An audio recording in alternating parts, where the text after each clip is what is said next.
I hear you. You've made a plan, you want to get into running, but you're not sure where to start. I've got Chelsea Cox here. She's a Nike run coach and the principal instructor here at Berry's Boot Camp. How are you? I'm great. How are you? Thanks for getting us into this, because I know a lot of moms are thinking, I am going to go zero to hero, I'm going to be this great runner, but we need to take specific steps first. So what is tip number one for us? The tip number one is start slow. Okay. So you want to make sure, like we're doing right now. You can walk with the walk. Yeah, definitely start with walking. That's actually my tip number two as well. So we're on be three afraid right to now. walk. Yeah. Treadmill with us. Or you have to later run 3 and 4. Yeah. And you said we don't need to be worried about walking if we have to when we're actually running too, right? Exactly. Yeah. Don't worry about having to stop, having to walk when you need to. It is a great supplemental tool in your running to help progress your mileage and your speed. Yeah. A lot of times I'll have girlfriends say they're getting into running and they'll go, I'm going to run 1 mile every day for a week and then 2 miles every day the second week, and then, but that's actually kind of a crash and burn mentality, isn't it? Definitely. You can always risk injuring yourself jumping too much up in mileage. So I tell people, add a few minutes of running on your runs each week. So if you started out your first long run 4 miles, don't just double it and go 8 miles the next Yes. day. Maybe just add on a few more minutes and then maybe an extra mile and go from there. Okay, I'm going to put my hair up because we're actually going to do a little bit of running. And as good as these curls look, and as long as it took me to do them, not the most efficient thing. Okay, so what number should we go up to for our run?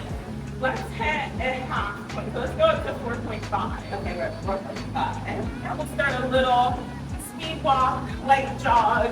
Okay. And I'll get into my next tip. And with this, so listen to your body's cues. Now, if you're at the beginning of a run and you notice that your heart rate is automatically up super high, you're breathing heavy, maybe that's a cue for you to slow down, to stop, to readjust, and then get back into it. Totally. And for pre and postnatal moms in particular, or anybody really, if you notice pain or pressure or incontinence or anything like that, it's not something a lot of people like to talk about, but it's very common, and that's another sign your body wants you to regress. Exactly. And just listen to your body the whole time. That's always going to help you prevent injury.